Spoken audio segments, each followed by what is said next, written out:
नमस्कार, आप देख रहे हैं भारत न्यूज टीवी खबरों की पड़ताल। आपके साथ मैं हूं अंशु। चलिए खबरों का रुख करते हैं। देश में हाल ही में हुए मंत्रिमंडल विस्तार में 43 मंत्रियों में 27 मंत्री और उनके विभाग पिछड़ा वर्ग को दिए जाने को लेकर पाटन विधायक अजय बिश्नोई ने पत्रकार वार्ता का आयोजन करते हुए बताया कि देश में पहली बार ऐसा हुआ है जिसमें 27 पिछड़े वर्ग के मंत्रियों को विशेष विभाग दिए गए हैं। उन्होंने कहा कि देश के प्रधानमंत्री नरेंद्र मोदी ने पिछड़ा वर्ग के मंत्रियों को विशेष विभाग दिया।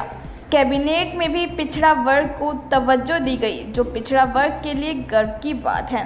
साथ ही साथ पिछड़ा वर्ग के लिए अलग से आयोग का गठन भी किया गया। यह पिछड़ा वर्ग के लिए बहुत ही हर्ष की बात है। इसके लिए देश के प्रधानमंत्री नरेंद्र मोदी, राष्ट्रीय अध्यक्ष नड्डा जी और अमित शाह का देश के सभी पिछड़ा वर्ग के लोग उनका आभार व्यक्त करते हैं।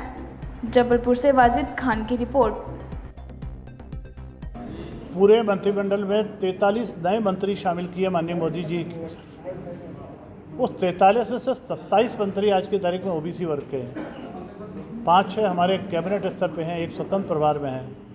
कैबिनेट मंत्रालय में भी जिस तरीके के वजनदार डिपार्टमेंट उनको दिए गए हैं, पर्यावरण का, शिक्षा का, इस्पात का, उड्डयन का, ये सारी चीज़ें हम सब पिछड़ा वर्ग के लोगों के लिए गर्व की बातचीत है। मैं माननीय मोदी जी को, नड्डा जी को, अमित शाह जी को इस बात के लिए धन्यवाद देने के लिए हम बैठे हैं कि उन्होंने देश में पहली बार पिछड़े वर्ग के लोगों को इतना सम्मान और इतना स्थान केंद्रीय मंत्रिमंडल में दिया है।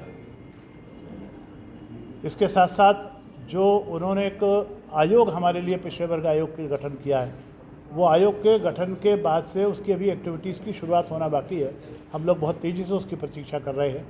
मैं माननीय मोदी जी को इन तमाम हमारे वर्ग के ध्यान रखने के लिए एक बार बहुत बहुत धन्यवाद देता हूँ।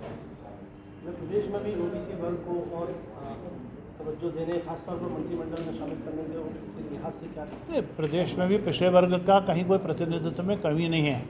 उसका आंकड़ा आज की तारीख में उस मामले में प्रिपेयर्ड नहीं हूँ बोलने को, पर पिछड़े वर्ग के लोगों का महत्वपूर्ण स्थान है। हमारे मुख्यमंत्री स्वयं जो है वो भी पिछड़े वर्ग से आते हैं, लगातार इतने वर्षों से हमारा नेतृत्व कर रहे हैं। उसके यहाँ पर जहाँ हमारा नेता ही पिछड़े वर्ग का हो, वहाँ बाकी की गिनती गिनाने की ज़रूरत कहाँ बचती है।